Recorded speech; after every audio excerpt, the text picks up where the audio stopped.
Hey friends, Ash here with Gents. Hope that you're doing really well. Today I'm going to be talking to you guys about 5 different fragrances that I've been wearing this summer. So these are fragrances that have kind of snuck through a little bit. Obviously, I did a top 10 for designer fragrances and niche fragrances, and most of these are not in that list or those lists. They're ones that I've been reaching for one reason or another, and I figured I'd go ahead and talk about them with you guys here today. So let's jump into this.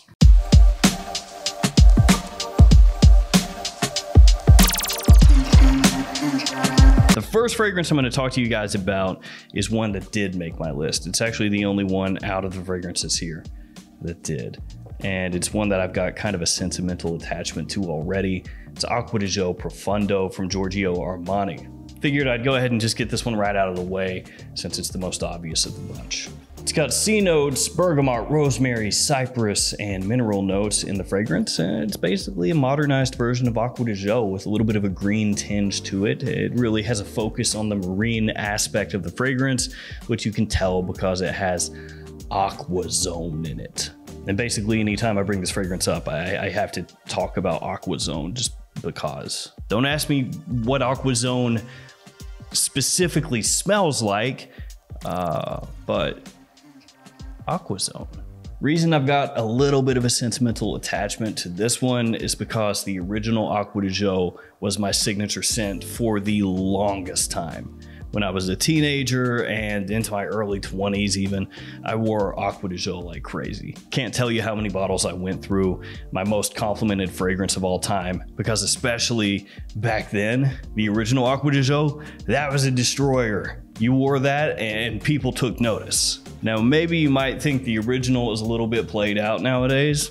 It still works. Trust me, it still works. There's a reason it still sells like absolute crazy. But back then, I got so many unsolicited compliments. And back then, that was like the most important thing in the world to me, at least in terms of what fragrance I was wearing. And so with this one being a more modern take on the original, of course I'm wearing it. And it doesn't hurt that my wife absolutely digs that stuff. And it's really versatile too, just like the original. You can wear it anywhere. Next up, we've got a fragrance that has a really simplistic name. It is Cologne. Yeah, Cologne, that's the name of it. And it's from Etat Libre d'Ange, or we could just say Eldo, E-L-D-O. This house is really well known for making just frankly funky fragrances, stuff that a lot of people wouldn't want to wear. They've got Secretions Magnifique, which is their most well-known of the funky fragrances, and yeah, that's it's something. Now, it's not necessarily as horrific as a lot of people would make it out to be, but it definitely does not smell good. It's got a really metallic tinge to it, well known for having bodily fluids as some of the notes in the fragrance. Yeah, we'll just say bodily fluids. And then they've got La Fin du Monde, the end of the world. They've got a bunch of interesting fragrances, but it's actually really cool that the house does that because they're always coming out with something that makes you think, makes you interested. This one though is just cologne. So what does it smell like? It's actually got kind of a similarity to Neroli Portofino from Tom Ford. So not at all something that's challenging or divisive. And actually, I think that's one of the reasons that this gets overlooked a bit, because it comes from a house where you're expecting avant-garde all the time. And instead you get a super, super pleasant, very easy to wear, versatile summertime fragrance that's clean and uplifting and brisk. Something that would be fantastic if you have a white polo or a button up on. So people don't really look twice at it. They go, nah, I'm gonna go for their weird stuff. It has bergamot, blood orange, orange blossom, musk, and green notes as some of the notes in the fragrance, and it smells fantastic for a day out, whether it's warm or blazingly hot, or if you're going to the office and you're gonna be somewhere air conditioned all day, it works. It's just an easy to pull off, classy fragrance. I gotta say, the presentation for the house, I do like it, and with this sticker and the plain white bottle, it works. It looks really nice. I'm gonna have all these linked below. That one specifically at Twisted Lily. If you shop at Twisted Lily ever, use the code Gents 10, save yourself 10% off, and that's for the whole website. Next up, let's go with this one, L'Homme Ideal Sport from Guerlain. Now, this is not my favorite warm weather fragrance in this line. That was L'Homme Ideal Cologne, which is now discontinued. They left Sport, which is still solid, but not as good as Cologne. And they gave Cologne the axe and replaced it with Cool, which is a bit harder to find than Sport. This has neroli, vetiver, watery notes, and almond, of course, which ropes it in with all the other L'Homme Ideal fragrances. And there's also a little touch of spice in here off the top as well. This one is what it says it is. It's the Sport fragrance, the Sport flanker in this line, which means it's basically made for gym situations, outdoor situations, high heat situations, and casual situations. So that's situations, a lot of them. Very easy to wear. It's got that little bit of a creaminess to it. So it's interesting because it's a creamy aquatic, and that doesn't sound necessarily very good. Creamy aquatic, but it works. Neroli gives it a nice little citrus touch, but it doesn't have as much citrus as my beloved L'Homme Ideal Cologne. So L'Homme Ideal Sport, been reaching for that a little bit here and there, especially around July 4th when I'm spending a lot of time outdoors.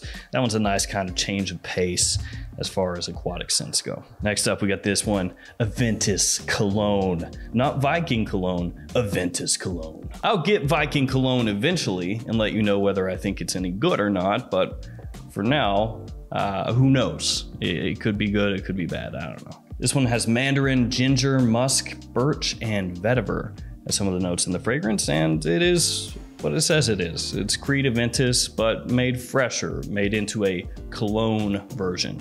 Now, of course, when it says Aventus Cologne, it doesn't mean that it's an Eau de Cologne. It's just a naming convention that a lot of fragrance houses use to basically signify that it's a fresher version of whatever fragrance it's a flanker of. I know that most of you out there know that, but there's some people out there who still think when they see like a cologne style flanker, that means it's an Eau de Cologne. That's not what it means. This one's really fresh, it's brisk, it's crisp, it is very clean, and it's a much better reach in summer than the original Aventus, at least in my opinion. Now, on occasion during the summer, maybe a night out where it's a little bit cool, sure, go for the original if you want that Aventus kind of flair, that Aventus style. But in most situations, the cologne is gonna be better. And that one I wrote off a little bit when it first came out and I first smelled it. I thought, it's okay, but I don't know that it's worth it. And I put off getting it for a long time, actually, maybe a year and a half or so. When I finally did pick it up, especially during summer, I found it's really useful. And it's nice. It's a nice little change of pace. Like I said, with L'Homme Ideal Sport, sometimes Aventus Cologne, even though it doesn't have quite the depth or richness of the original Aventus, it's just an easier wear. Now, Creed Aventus Cologne is really expensive. So I know for a lot of people out there, it's not feasible. It just costs too much. I get that. So if you want something similar to that in terms of the scent profile, but you don't want to spend quite as much money, go for this one, Insurrection 2 Sport from Rayan Tradition. The most well-known fragrance in this line is going to be Insurrection 2 Pure, which comes in a white bottle, same bottle style, but a white bottle, and that is a clone of Creed's Aventus, the original Aventus. This one, though, very much in line with Aventus Cologne. So if you're wanting something that's going to get you very close to that, but you don't want to spend the money, you can get this for probably 10% the price of Aventus Cologne. And it's actually surprisingly good too. It's not like it's a terrible quality fragrance, the Insurrection 2 Sport. It's actually surprisingly good, believe it or not. All right, last fragrance for this video, Boss Bottled Tonic. Yeah, I really like this one. It's not really loved by a ton of people. It's really good for spring and summer. Great daytime fragrance, great casual fragrance, office friendly as well. One of my absolute favorite Boss Bottled flankers. I love the coloration too. Yeah, it's blue, and I know a million different fragrances are blue. I mean, this one is blue, but something about it, I think it's just really nice. It's very clean looking. It looks like water. I just realized that actually doesn't sound very good. It looks like water. Yeah, that stuff that smells like nothing So while it does resemble water, I mean that in a good way, in the way that it makes me think of being refreshed. It's got apple, ginger, citrus, and vetiver. It's really clean. It's simple. You know, there's not a ton going on here, but it's done in a really nice way. Like I said, it's brisk, it's crisp, it's refreshing. You don't get a heavy apple here. You don't get that apple from like Boss Bottled or Boss Bottled Intense, where it's kind of spiced and like an apple pie to an extent. Instead, this is more like a bite of an apple, you know, where the juice pops off. It's really nice. And like I said a million times, crisp. The performance, it's okay. It's not great, but you're wearing it in summer, you're wearing it in high heat situations. That's gonna help a bit with the projection and everything. And you can go a little bit heavy with it if you want to, have it last longer that way, or spray it on your clothes. So even though it's simple, even though it's overlooked, even though a lot of people don't really love it, Boss Bottled Tonic, I think, is a fantastic summertime fragrance, great springtime fragrance as well. And from discounters, doesn't cost much. So it's a win-win. There we go. 5 fragrances that I've been wearing this summer. I've got a kind of a mix, some cheaper ones, some more expensive ones, just kind of all over the place. All right, guys, that's gonna do it for me. Thanks for hanging out with me today. Thanks for all your support. Stay safe out there. See you tomorrow with another fragrance video. See you guys.